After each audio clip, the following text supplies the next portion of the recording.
Welcome back to another lesson with me, Mr. B. In this lesson, we're going to learn about the several elements that make up a body paragraph. The body paragraph is the heart of the essay, where you'll be presenting your evidence that supports the prompt or topic that you want to address in your writing. So first we'll look at some essay writing tips that my high school teachers drilled into my brain, which is this body paragraph formula and what a body paragraph looks like. Then we'll overview the parts of a body paragraph in depth. And lastly, look at how to incorporate these 3 appeals that we learned about in the previous lesson.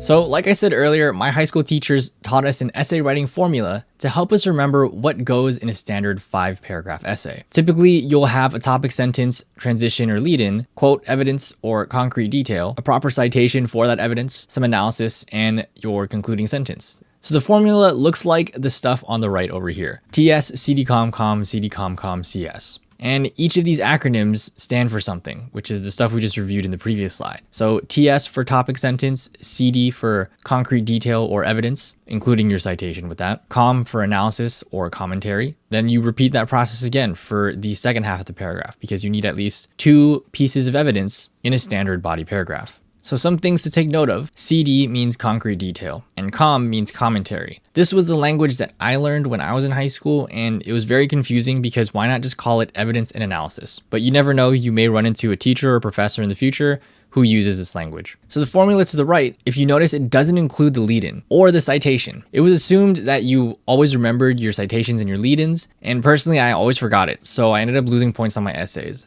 So make sure you pay special attention to your lead-in and your citation. And so as we go in depth with the parts of a body paragraph, you'll see why the lead-in and citation are so important to your writing and for your reader.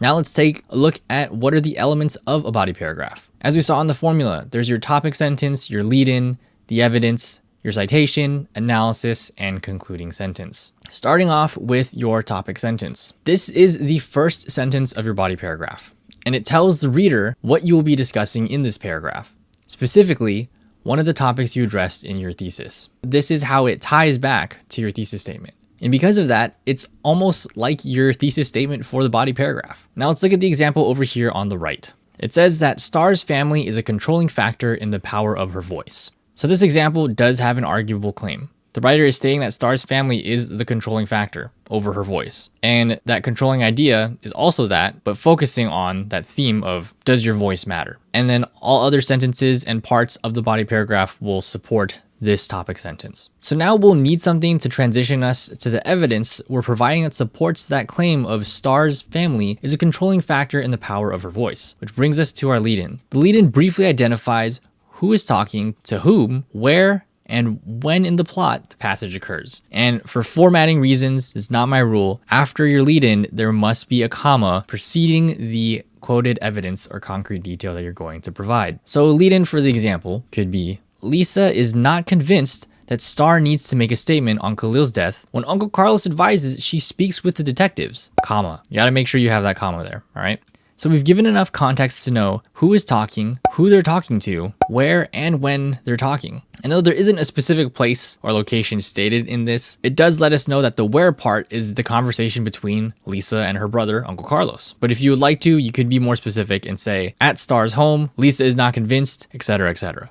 This lead-in sets us up for the concrete detail or evidence, which is where you'll have at least 2 passages of your choosing that helps us support your thesis statement and speak specifically to the topic about Star's family being the controlling factor over the power of her voice. So your evidence or concrete detail and citations use quotation marks. The passage you choose provides evidence to support your claim, which is your thesis statement. You must use quotation marks and proper citations to prevent plagiarism. So over here, we have the author's last name and page number. Just like it says there, Orwell 52, you would write Thomas 52, and punctuation goes after the citation. So now let's look at an example.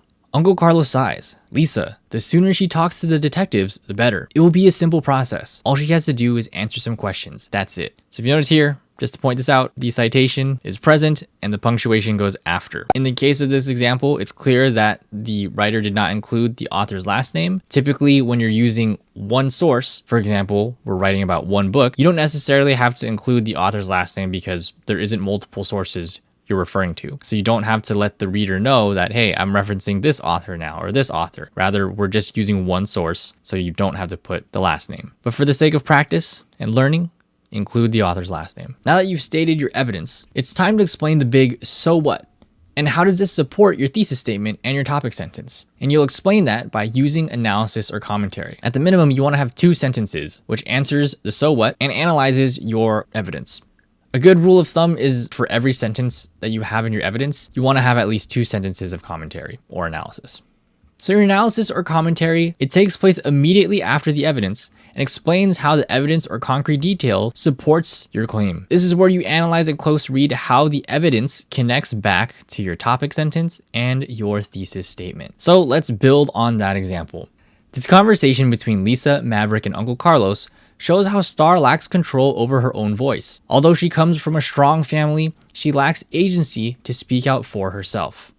So let's look at how the example connects back to the topic sentence and thesis statement. If we look at all of this together, now we can see our topic, we have our evidence, and now our analysis. Now it's time to wrap that all up with a concluding sentence. So the concluding sentence summarizes the points you made in this paragraph to emphasize the importance of the topic you're addressing. It should also tie back to your thesis statement. This space also transitions readers from one idea to the next.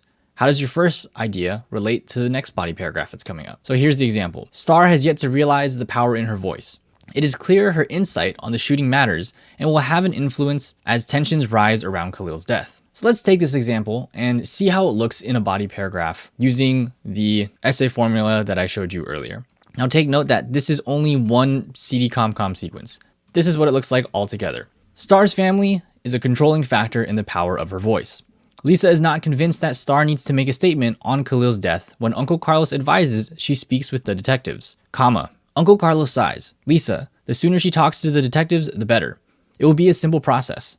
All she has to do is answer some questions. That's it. This conversation between Lisa, Maverick, and Carlos shows how Star lacks control over her own voice. Although she comes from a strong family, she lacks agency to speak out for herself. Star has yet to realize the power in her voice. It is clear her insight on the shooting matters and will have an influence as tensions rise around Khalil's death. And I hope that you notice there is a typo in here around quoting dialogue. So when you're quoting dialogue in your evidence, there's supposed to be single quotation marks. And clearly, in this example, I forgot it. So what do we do? So we're correct over here. We got our comma after the lead-in, and then we have our quotation mark right where the evidence begins. Now what needs to change is this part right here. The part where Uncle Carlos starts speaking is the dialogue within your evidence. That needs to be a single quotation mark. And when he stops speaking, which is after that's it, we have to put another single quotation mark. Now this looks a little funny, right? There's 3 quotation marks in a row, but you need to remember that that's a single quotation mark and then the regular one to close out the entire piece of evidence. So at the beginning and end of your evidence, you need to have the double quotation mark that encompasses the entire piece of evidence. And within that, there's single quotation marks to designate that, hey, someone's speaking right now.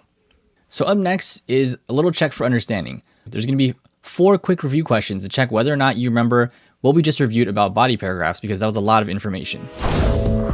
Up next, we're going to review how to incorporate one of the appeals, logos, ethos, or pathos, into your essay writing. All right, I'll see you in the next one. Peace.